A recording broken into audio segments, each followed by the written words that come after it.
So, hi guys!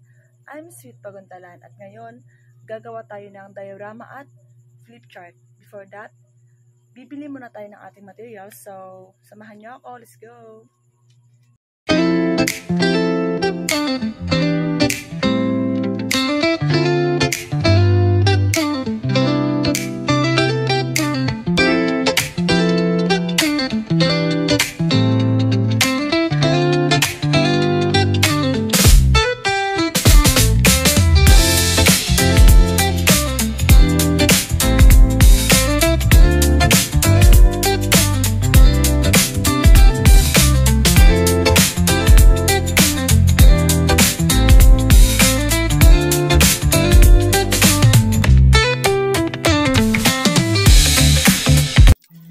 So, pagkatapos natin mapili ang ating materials is gawin natin ang pinaka-base ng ating diorama.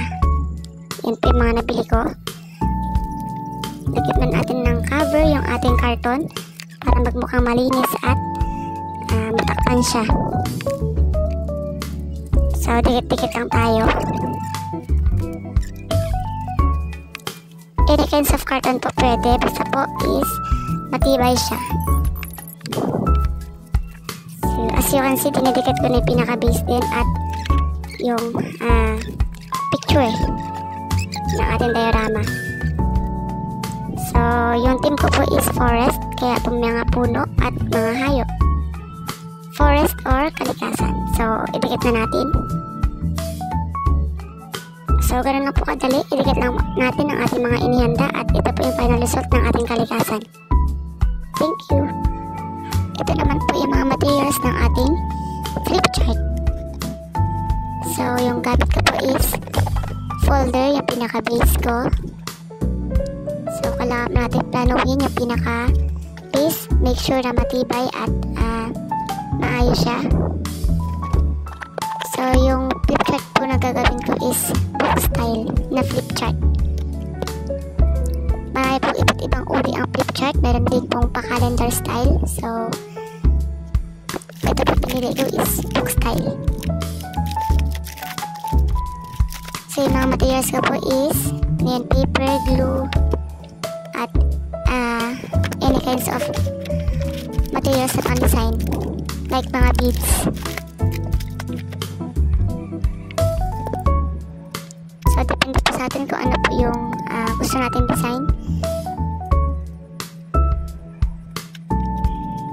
So, first is kabiran natin yung pinaka front page ng yan paper para mas mukhang maganda tingnan. So, yan. So, kalat natin at ipantay. Hindi po gaganan kalakihan ang aking ginawang flip chart. So, depende po sa atin kung ano po yung prefer natin at kung gaano po tayo creative. So, yan po yung best ko. Nagawa kong best sa creativity. So, pasensya na po dahil hindi maganda yung quality ng ating camera. So, yun lang. Kailangan natin i-prepare yung base at depende po sa atin kung anong design. So, yan. Basta napi-flip.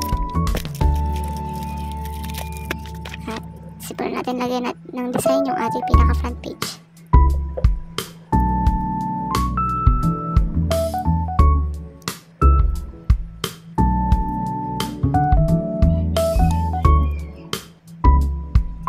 So, pwede pong infographic yung ating flip chart. Pwede rin pong handwritten. Depende po sa atin kung anong mas prefer natin at kung gaano tayo creative.